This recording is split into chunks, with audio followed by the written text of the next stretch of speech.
तो दुनिया के खिलाफ महामारी की साजिश रचने वाले चीन ने कुदरत से जमकर खिलवाड़ किया है। कभी कृत्रिम बारिश, कभी कृत्रिम सूरज, तो कभी 3 गॉर्जियस डैम बनाकर पृथ्वी के घूमने की गति तक प्रभावित कर चुका है। और वायरस वाला खेल तो आप जानते ही हैं, लेकिन अब चीन और भी बुरा करने जा रहा है। हिंदुस्तान के मोर्चे पर एक नए षड्यंत्र को रचने के लिए हिमालय से खिलवाड़ करना चाहता है और तंग करने वाला है। यह खुलासा है कि इसका पूरा रोड मैप चीन के थिंक टैंक्स ने तैयार कर लिया है।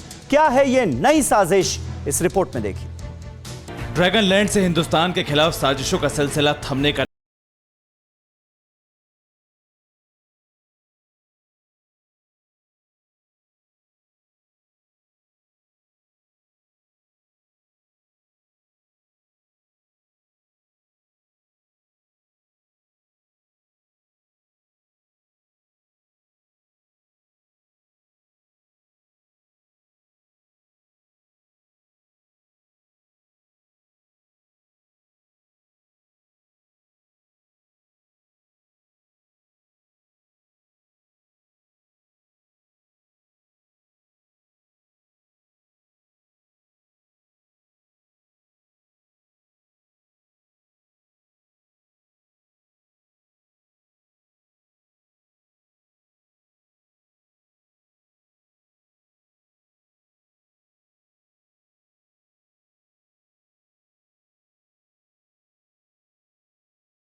के 1000 किलोमीटर लंबे बॉर्डर पर कई रेलवे रूट प्रस्तावित हैं, लेकिन चाइनीज एक्सपर्ट्स इस पर बटे हुए हैं कि किस रूट को चुना जाए, क्योंकि सबसे ज्यादा विवाद माउंट कोमोलंगा नेशनल पार्क को लेकर है।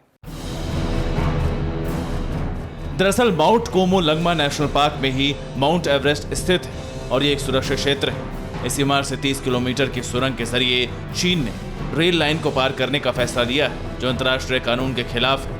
इसलिए चीन हिंदुस्तान को टारगेट करके जिस प्रोजेक्ट पर खर्च कर रहा है, उसी पर घिर भी गया है।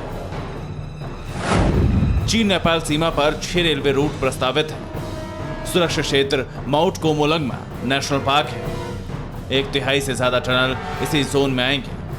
इस क्षेत्र की टनल पूरी तरह से अंडरग्राउंड होगी और अगर ये प्रोजेक्ट कामयाब होता है तो फिर ये सब चीनी क्षेत्र के अंतर्गत आएगा। जहां तक कि हिमालय से गुजरने वाली पहली सुरंग भी उसी की होगी, जो तिब्बत और नेपाल की राजधानी काठमांडू को जोड़ेगी। इसीलिए भारत ने चीन के हिमालयन कॉरिडोर पर विरोध दर्ज कराया है।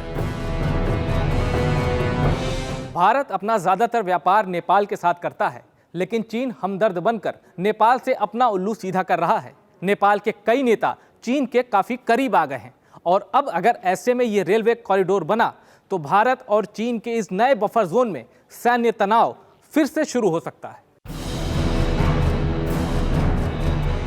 पिछले साल गलवान घाटी में भारत और चीन के सैनिकों के बीच में हिंसक संघर्ष भी हुआ था, जिसमें कई भारतीय सैनिक शहीद हुए थे, जबकि इस संख्या के 2 गुने चीनी सैनिक मारे गए थे। यानी लद्दाख और तिब्बत वाले क्षेत्र में पहले ही हालात ठीक नहीं है और अगर चीन से नेपाल के बीच ट्रेन शुरू होती तो फिर नजदीकियों का नया सिलसिला शुरू होगा, जो हिंदुस्तान के लिहाज से नुकसानदायक है।